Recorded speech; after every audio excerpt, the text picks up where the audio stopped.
সরকারকে কঠিন ভাষায় কথা বললে তো কালকে আবার বাসায় হামলা করবে। তাহলে সম্মানের সাথে বিনয়ের সাথে বলতে হবে।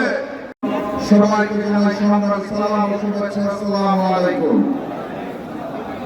আমাদের দেশের গ্রাম অঞ্চলে এখন গড়ে 12 থেকে 18 ঘন্টা পর্যন্ত বিদ্যুৎ পাওয়া যাচ্ছে না।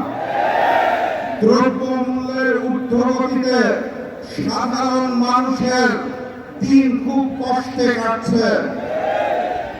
তেলের জন্য যে লাইন প্রতিদিন দেখতে পাই, মানুষ অত্যন্ত কষ্টে জীবনযাপন করছেন। সেই সময়ে সরকার আমাদেরকে বলতে চায় জ্বালানির পর্যাপ্ত মজুদ রয়েছে। সরকারকে কঠিন ভাষায় কথা বললে তো কালকে আবার বাসায় হামলা করবে।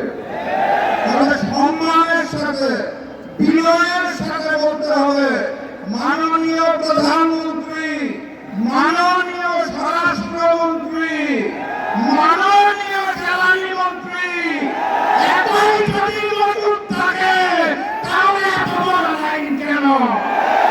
এই মজুদ কোথায় রেখেছেন? নতুন হাওয়া ভবন কোথায় সৃষ্টি করেছেন? সম্মানের সাথে বলা হয়েছে তো নাকি? আলহামদুলিল্লাহ। আর আজকের এই সমাবেশ থেকে স্পষ্ট ভাষায় জানিয়ে দিতে চাই, গণভোটের জনরায়ের আলোকে ওই জুলাই সনদ এই বিএনপি সরকার বাস্তবায়ন করবে না। অতএব তাদেরকে বাস্তবায়ন করাতে হবে। আর আমাকে যারা প্রতিদিন প্রতিনিয়ত হত্যার হুমকি দিচ্ছেন তাদেরকে স্পষ্ট ভাষায় জানিয়ে দিতে চাই, বাংলাদেশের মানুষের সাথে বেঈমানি করে দিল্লির সামনে মাথা নত করে আপনাদের মতো প্রতিদিন ধুকে ধুকে মরব না। আল্লাহ নির্ধারিত সময়ে মৃত্যুবরণ করব, তার আগে পর্যন্ত ইনসাফের জন্য লড়ব ইনশাআল্লাহ।